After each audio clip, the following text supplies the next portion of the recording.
Hi everyone, today I have a review for a laminator that I have been using for my monogram MM agenda. If you have not seen, I've done two videos of these before about like plan with me and such like that, and I've been doing some dashboards. So I made this one, or I should say I found the picture online, created a dashboard for that one, as well as a cute budgeting one, and I just wanted to kind of review the laminator that I use and show you how I make these inserts for my agenda. The one that I chose is the Scotch Laminator, and it looks like this. It's pretty like beefy, large.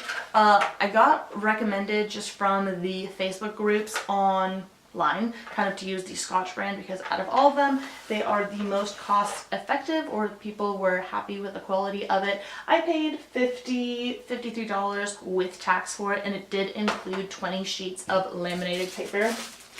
So you can get it for less expensive and then buy the laminated sheets yourself, but I just kind of wanted it packaged together. I think it either basically evens out or you pay a little less with the laminated sheets. I haven't really done the math, but I did want it just because they came with the sheets. It seemed like a good deal.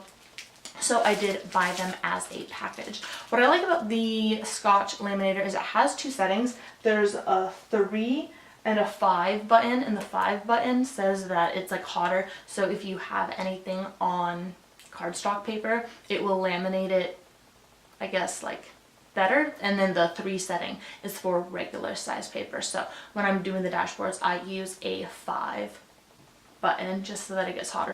I did want to mention one last thing. For making the dashboard size, I'll link the dimensions of the MM agenda size so that you, if like in Photoshop, you're creating the images, you can kind of like pan out what width, what height you need to put the image in. So when you print it, it is the right size. For this dashboard, since it was just on white paper, I went ahead and grabbed a paper from my agenda so I could mark off how large it was, just so I know where to make the cut. Once I had that lined up, I just used this paper cutter to cut it on the right size.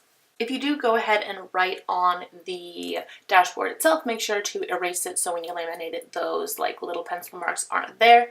If, on the other hand, your dashboard is nice and it's like colored or off-white like this one, you don't have to measure it out as long as you make the measurements on your Photoshop or whatever imaging like thing that you're using to make the dashboard with. As long as that is the correct size, then all you have to do is go ahead and cut it because you already know that your sizing is correct from there.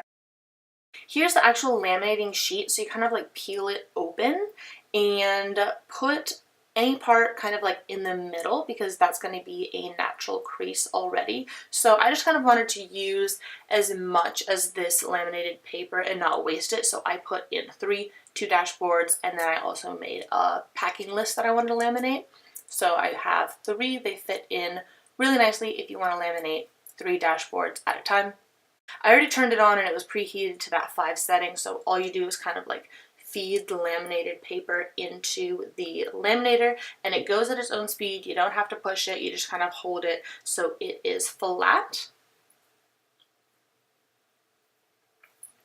I didn't want the last one to kind of fall off, so I was just kind of holding my hand there and then hold my other hand as it's coming out, just so when it's coming out and it's still hot, it kind of keeps like a flat shape. I don't think that it'll bend if you don't have it, but I just kind of wanted to make sure that it was going through straight and gliding nicely.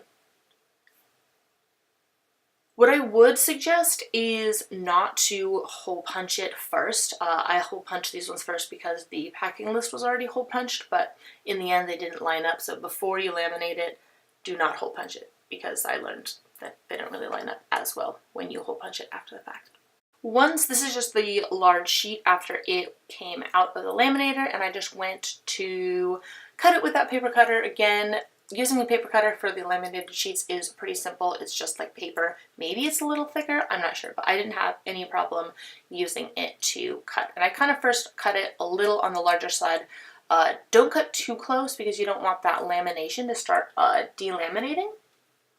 And then here's my cute little 6-hole punch I got from Michael's to fit my agenda. This one worked because the holes were already pre-punched, but like I said before, it didn't line up as well if you hole punch it first and then line it up, just because there's that little edge that is a little off. So these are my finished dashboards that are now laminated. Let me know in the comments below if you make your own dashboards and how you get inspiration and pictures and such like that. I would like to know. If you did like the video, go ahead and give it a thumbs up and hit the subscribe button. Also, let me know if you've used any other laminators, because this is just the first one that I got and I like, and it is really quick, and like you saw, it just does a fantastic job at laminating things, so I'm very happy. I just kind of want to know if you have any other recommendations or any other brands that you have chosen. So other than that, I'll see you in a future video. Bye!